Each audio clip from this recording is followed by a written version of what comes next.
ఇది మన స్థలంలో ఒక గృహం ఏదన్నా ఒక దిక్కు పెంచుకొని గృహ నిర్మాణం చేసుకోవచ్చునా అని అడుగుతున్నారు. ఉదాహరణ చూద్దాం. తూర్పు, పడమర, ఉత్తరం, దక్షిణం. ఇది ఈశాన్యం, ఆగ్నేయం, వాయువ్యం, నైరుతి. ఇట్లా పిల్లర్స్ ఇస్తారు కదా, ఇక్కడ ఒక పిల్లరు, ఇల్లొక పిల్లరు, ఇల్లొక పిల్లరు ఇచ్చినప్పుడు ఏం చేస్తారంటే, ఈ ఉదాహరణకు దక్షిణ నైరుతి గురించి చెప్తున్నాను. ఈ దక్షిణ నైరుతి మాస్టర్ బెడ్రూమ్.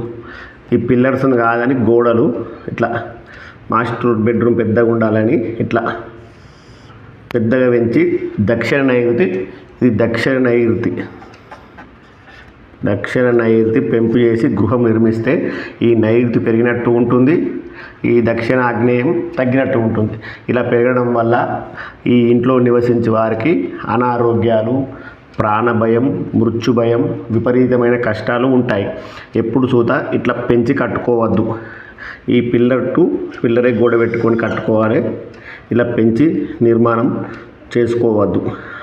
అలాగే కొంతమంది దక్షిణంతో కూడిన ఆగ్నేయం పెంపుతారు. కిచెన్ పెద్దగా ఉండాలని చెప్పి ఈ పిల్లర్ టు పిల్లర్ కాకుండా ఈ కిచెన్ను ఇంతవరకు తీసుకొచ్చి కొద్దిగా సందుంచి తిరిగేటట్టు స్టెడ్ బ్యాగ్లో ఈ దక్షిణ ఆగ్నేయంతో కూడిన గృహ నిర్మాణం చేస్తారు. ఇక్కడ పిల్లర్ ఉంటే గోడలు పెంచి కట్టుకుంటారు. రూమ్ పెద్దగా ఉండాలని, కిచెన్ సామాను పెట్టుకోవచ్చు అని కట్టుకుంటారు. ఇట్లా కట్టుకుంటే ఈ ఇంట్లో ఉన్న కుటుంబ సభ్యుల మధ్యత అన్యత కోల్పోతుంది, కుటుంబ కలహాలు వస్తాయి, ధన నష్టం ఉంటుంది, విపరీతమైన బాధలు ఉంటాయి, చాలా ఇబ్బందులకు గురవుతారు.